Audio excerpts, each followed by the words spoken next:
안녕하세요. 김태훈의 현명한 투자자 방송 시작하겠습니다. 본 영상에서 다루는 내용은 투자 권유가 아니며 각 개인의 투자 판단에 대한 책임을 지지 않습니다. 별도 SNS 채널 가입을 유도하거나 투자 권유 및 유료 리딩 서비스를 홍보하는 불법 사칭 계정에 유의하시기 바랍니다. 자, 오늘은 신성 ENG가 드디어 4분기 실적을 공개했습니다. 지금 보시는 부분은 지난 3분기까지의 그 사업보고서상 나와 있는 부분을 갖고 설명을 드리는 건데요. 전반적으로 이 신성 ENG의 주력 사업은 클린 환경 사업입니다. 이쪽이 우리가 반도체를 만들 때 기본적으로 클린룸이라는 이런 것이 필요한데요. 그 클린룸을 만드는 사업이고, 또 한편으로 2차전지 쪽 전기차 배터리를 만드는 데 꼭 필요한 건 드라이룸입니다. 또 그 드라이룸도 이 신성 ENG의 주력 사업 중에 하나죠. 그리고 서브로 태양광 사업을 하고 있는데요. 이 태양광 사업은 지난번에도 설명드렸듯이 윤석열 정부 들어와서 지난 한 3년 동안 이 태양광 사업 자체를 하나의 이 권력형 비리, 즉 정정권인 문재인 정부의 권력 실세들의 그 비리의 온상으로 이거를 프레임화했고, 그래서 각종 이 검찰 특수부를 동원해서 여기를 이제 압수수색한다든가 수사를 하기 때문에 이 금융권, 은행들에서도 이런 이 태양광에 대한 대출 상품 자체가 싹 사라져 버렸습니다. 이 말뜻은 지난 3년 동안 태양광 시장이 그 말 그대로 암흑 시대를 접어들었고, 매년 3년 동안 이제 한 해 하나 지날수록 태양광 시장은 역성장을 해왔습니다. 그러면서 이렇게 했던 이유 중에 하나가 이제 이 원전 쪽 사업을 키우기 위해서 원전 쪽으로 시중 자금이 흘러가도록 하려고 했던 건데요.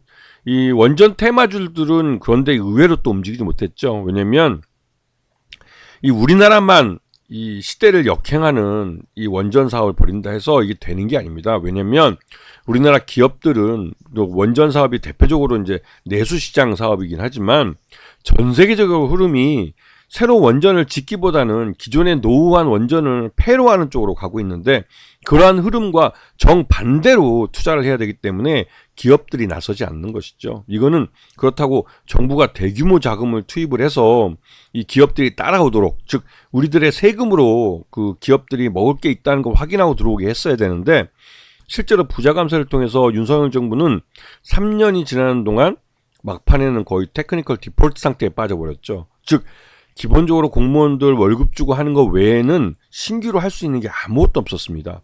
말 그대로 뭘 새롭게 하겠다고 발표를 하면 기존에 있던 예산 중에 이쪽으로 그러니까 윤석열이 말한 쪽으로 전용할 수 있는 것들, 즉 한정된 이 예산을 갖고 그 말 그대로 이제 부자 감세 통해서 이제 세금 자체가 이제 많이 줄어들었기 때문에 그 한정된 예산을 갖고 뭐 윤석열이 뭐 새로운 신규 사업을 하겠다고 하면 그것 때문에 또 다른 복지 예산이나 이런 것들을 많이 줄였죠. 그래서 여러분들이 뭐 잘 느끼지 못하겠지만 그나마 또 언론에 많이 노출되는 하층민들의 비극적인 극단적인 선택 상황들이 이제 가끔 보도가 됐습니다. 그런데 이런 것들이 아주 강매 콩나물 뭐 자라듯이 나오는 보도긴 하지만 이게 문재인 정부나 그 전 정부보다 훨씬 많았어요.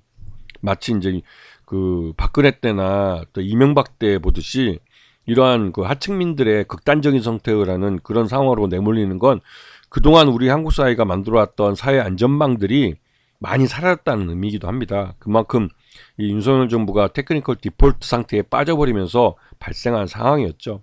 하여튼 간에 그런 것 때문에도 태양광 쪽이 3년 동안 투자가 이루어지지 않았습니다. 그랬다가 지난 총선, 4월달에 있었 총선 때 이제 야당이 이기면서 이제 공무원들, 산업자원부 공무원들은 이미 관료들은 벌써 알게 된 거죠. 왜냐면 이 정부는 이제 곧바로 레임덕에 빠져들었고, 지금처럼 이 태양광이나 이런 사업, 이런 쪽 친환경 사업 쪽에 투자를 하지 않으면 나중에는 배임죄나 책임을 다음 정부에서 묻게 될 수 있다라는 걸 알았던 것이죠. 그래서 실제로 총선 이후에 이 공무원 사회에서, 특히 관료 사회에서 이런 태양광에 대한 이런 새로 변화된 정책들이 나오기 시작했습니다.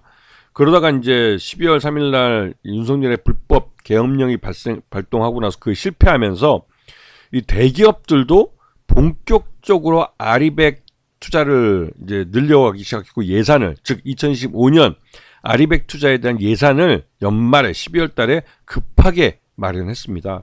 이 말뜻은 올해 2025년에 태양광에 대한 대규모 투자가 이루어진다는 것이죠. 왜?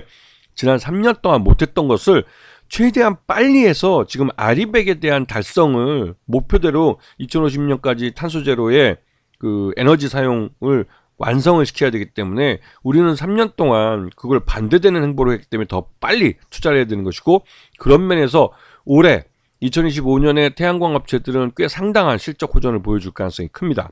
그런 면에서 신성 ENG도 그에 대한 수혜를 받을 가능성이 큰 것이죠.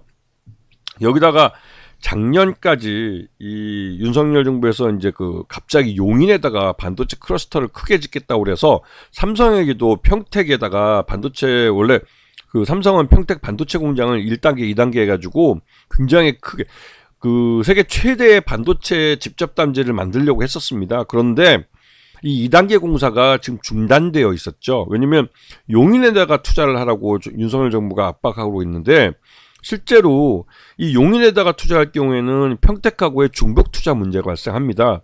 그렇기 때문에 삼성전자가 일단은 평택 반도체 공장 그 투자를 전면 중단해 버렸죠. 그러면서 신성 ENG도 그 평택 반도체 20 그 지금 5공장인가요? 2단계 공사에서 이 클린룸들을 수주해 놓은 상태인데 그게 원래 작년에 하반기 때 공사가 들어갔어야 되는 겁니다. 근데 이게 다 이연되면서 이 실적만큼이 줄어들게 된 것이죠. 그러면서 적자를 보인 겁니다.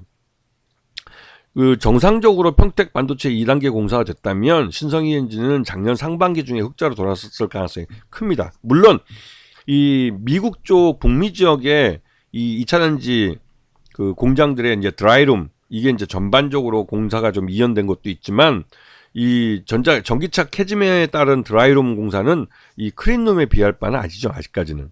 그렇지만 이 드라이룸 공사들도 이제 북미 지역이나 이런 공장들도 다시 또 이제 투자가 재개되면서 이런 부분에서 실적이 또 빠르게 개선이 될 가능성이 큰 것이죠. 무엇보다도 지금 보시면 알겠지만 태양광 쪽에서 적자가 나는 부분을 흑자로 돌려놓게 되면 이 신성 ENG의 실적은 빠르게 개선될 가능성이 큽니다. 그래서 지금 보시게 되면 평택 공장 이게 제일 큰 사업이기도 하고 그다음에 뭐 삼성전자 뭐 미국 테일러 공장 파운드리 공장인데 이것도 이제 투자가 좀 지지부진한 측면이 있고 LG 엔솔 공장의 미국 미시간 자체 공장입니다. 이거는 그리고 그 현대차 인도네시아 합작법인 여기서도 이제 또 이 드라이룸이 들어가죠. 그다음에 SK 넥슬리스의 말레이시아 동박 공장에도 또 드라이룸이 들어갑니다. 그래서 이 LG 에너지 솔루션이 작년까지는 이 투자가 이연됐었는데 이런 부분이 작년 하반기부터 해서 투자 재개가 다시 움직임이 나타나고 있고 이에 대한 실적 개선 가능성이 높아지고 있는 것이죠. 그리고 이게 그 작년 3분기까지의 실적입니다. 전체로 매출액의 거의 93%가 클린룸 사업에서 나오는 거고요. 그러니까 클린 사업이라고 해서 이쪽 분야에서 나오는 것이고 삼성전자 평택 P3, P4, P5 건설이 재개되면 이 클린 환경사업부 쪽의 실적이 빠르게 개선될 겁니다. 거기다가 이 윤석열의 용인 반도체 클러스터 이제 이게 중단이 되면 솔직히 이것도 까놓고 보면 용인 지역의 부동산 개발 이런 게 좀 의심되기도 합니다. 그 용인 지역에 원래 이제 그 이 윤석열 부인 쪽 집안 김건희 씨 집안이 이제 부동산 투기를 잘하는 집안으로 유명한데 혹시 그런 것과 연결되는 게 아닌가라는 의구심도 좀 들기도 합니다. 하여튼간에 요번에 이제 이 실적을 4분기 실적을 발표했을 때 매출 외형은 전전년보다는 확실히 늘었습니다. 늘어났고 영업이익만 지금 영업이익은 적자에서 흑자로 전환이 된 상태입니다. 다만 이제 당기 순이익이 이제 대규모 적자를 내고 있는 상황이죠. 그래서 올해 2025년은 대기업들의 아리백 투자가 늘어나면서 이 태양광 사업 분야, 이 신재생에너지 쪽도 흑자로 돌아설 가능성이 크기 때문에 전반적으로 단기 순이익도 흑자 전환할 가능성이 큽니다. 지금 보시게 되면 지금 전반적으로 그 신성 ENG의 전국 사업장들이 대부분 다 이연됐던 것들이 이제 본격적으로 작년 하반기부터 투자가 이루어졌고요. 그리고 전 세계적으로도 이런 신성 ENG의 뭐 드라이룸이나 이런 것들이 이제 투자가 다시 재개되고 있는 상황입니다. 그래서 올해 2025년에는 신성 ENG가 실적을 빠르게 개선할 가능성이 큰 것이죠. 그리고 이제 보시게 되면 지금 대표이사가 이지선 딸입니다. 그리고 이완근 회장이죠. 이 양반이 이제 경영권 승계를 하고 있는데 이 보유하고 있는 7.15%를 이게 증여를 하든 아니면 뭐 나중에 돌아가시면 상속을 하게 되는데 이 부분을 빨리 해결해야 됩니다. 지금 신성이엔지 주가가 가장 낮을 때라고 할 수 있는데요. 지금 빨리 이걸 해야만 오너일가가 적은 비용으로 경영권을 승계할 수 있는 거예요. 그런데 제가 계속 이완근 회장이 7.15%를 갖고 이거에 대한 처리 문제를 시장에다 확실하게 노티를 주지 않고 있기 때문에 이 경영권 승계라는 게 불확실성이 있기 때문에 지금 투자자들은 이걸 투자할까 말까 망설이고 있는 것이죠. 왜냐면 오너일가가 경영권 승계가 이루어질 때 이 주가가 싸야만 오너일가가 부담하는 비용이 적습니다. 이런 부분을 잘 기억해 두셔야 되는 것이고요. 자, 보시면 아시겠지만 신성이엔지 지금 이완근 회장이 나머지 이렇게 회사들을 지배하고 있고 이 신성이엔지가 가장 주역 회사입니다. 근데 신성이엔지 경영권 승계가 이루어지고 있기 때문에 이런 부분이 이제 이 주가의 발목을 잡고 있는 면이기도 하죠.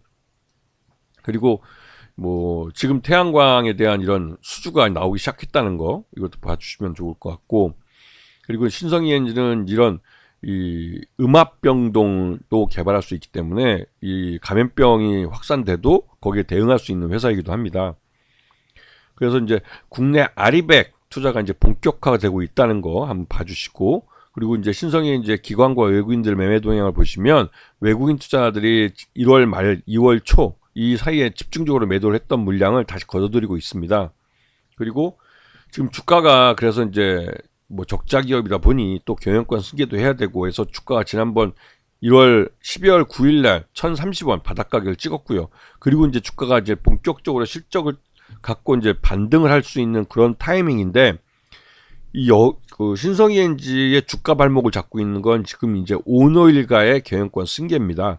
그 문제에 대한 불확실성을 확실하게 제거해주면 신성이엔지는 올해 실적이 확실히 좋아질 거기 때문에 그 개선되는 실적을 주가에 반영하는 흐름이 나타날 가능성이 커요. 그렇기 때문에 길게 보시는 투자자들은 신성이엔지에 대해서 실적을 잘 보시면서 투자 여부를 결정하시는 것도 좋아 보입니다. 아시겠죠? 자, 오늘 방송 여기서 마치겠습니다. 감사합니다.